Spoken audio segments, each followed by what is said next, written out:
Hello বন্ধুরা, mobile ফোনের নেশা কতটা ক্ষতিকারক? মদ জুয়ার নেশার সঙ্গে মোবাইল ফোনের আসক্তির কি তুলনা করা যায়? আসুন দেখি আজকের এই ভিডিওতে। আর 5টা সাধারণ নেশার মতো মোবাইল ফোনে আসক্তিও কি ধীরে ধীরে আমাদের চিন্তা চেতনাকে গ্রাস করে ফেলতে পারে? কখনো কি এই প্রশ্ন আপনাকে ভাবিয়েছে? মদ বা সিগারেটের নেশা যারা করেন তাদের নানা রকম শারীরিক সমস্যায় জর্জরিত হতে হয়। জীবনের একটা সময় মোবাইলের নেশা নিশ্চয়ই ততটা ক্ষতি করবে না। আপনিও কি এমনভাবেই ভেবেছেন এতকাল? তা না হলে এবার আপনাকেও নতুনভাবে চিন্তা করতে হবে। সাম্প্রতিক নানা গবেষণা থেকে জানা যাচ্ছে মোবাইল ফোনে মানুষের এমন আসক্তি হতে পারে যা মদ সিগারেট জুয়ার নেশার মতোই ক্ষতিকারক। খুব অল্প বয়সেই এই নেশায় আসক্ত হওয়ার আশঙ্কা আছে, কারণ আমরাই বাচ্চাদের বায়না বা জেদ থামাতে তাদের হাতে মোবাইল ফোন তুলে দেই। যেহেতু আজকের দুনিয়ায় দাঁড়িয়ে কেউই প্রযুক্তি বা ইন্টারনেট থেকে পুরোপুরি মুখ ফিরিয়ে নিতে পারেন না, তাই এই নেশার কবল থেকে বের হওয়াও খুব কঠিন।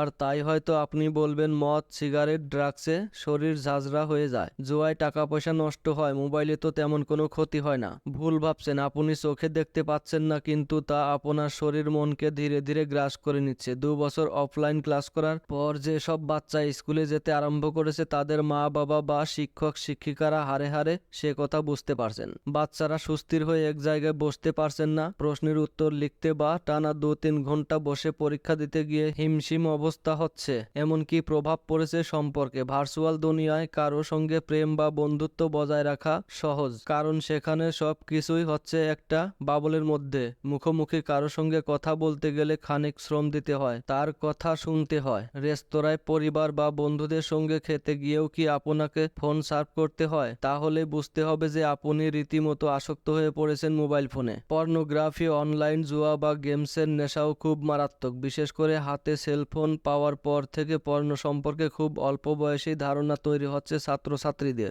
যৌনতার স্বাভাবিক কোমল উষ্ণ দিকটা তো আর দেখানো হয় না পর্নোগ্রাফিতে, আর তাই অল্প বয়স থেকেই ভুল শিখছে তারা। জুয়া বা গেমের নেশাও কিন্তু কম মারাত্মক নয়। আবার অনলাইন শপিং এর আসক্তিও হয় অনেকের। আর তাই সময় থাকতে থাকতে স্মার্টফোনের নেশা কাটিয়ে ওঠা খুব জরুরি। তা না হলে আপনার অ্যাংজাইটি বাড়তে পারে, মনোসংযোগের অভাব হবে, ধীরে ধীরে ব্যাঘাত ঘটবে আপনার মৌলিক চিন্তা ভাবনায়। গভীরভাবে ভাবতেও পারবেন না, ঘুমের ব্যাঘাত হবে, কারণ অনেক রাত পর্যন্ত মোবাইল সার্ফ করবেন। আপনি বন্ধু বান্ধব বা কাছের মানুষদের সঙ্গে কমিউনিকেশন গ্যাপ তৈরি হওয়াটা স্বাভাবিক, কিন্তু অর্থপূর্ণ কোনো সম্পর্ক গড়ে উঠবে না। আর তাই বাড়বে ডিপ্রেশন ও একাকিত্বের বোধ। দরকার হলে কাউন্সেলিং করান, মনোবিদের সাহায্য নিন। এই নেশা ছাড়ানো খুব কঠিন, কারণ ফোন থেকে খুব দূরে চাইলেও যেতে পারবেন না। নেশার বস্তু হাতের কাছে থাকলেই বাড়বে রিল্যাপসের আশঙ্কা। বেশিক্ষণ মোবাইল ছাড়া থাকলে উইথড্রয়াল হওয়াও বিচিত্র নয়, কিন্তু চেষ্টা থাকলে পরিস্থিতি আগের চেয়ে ভালো হবে ইনশাল্লাহ। আর সেই সাথে ভালো থাকুন, সুস্থ থাকুন, শরীরের প্রতি যত্ন নিন। আর এই ভিডিওটি ভালো লাগলে সাবস্ক্রাইব করুন। ধন্যবাদ সবাইকে।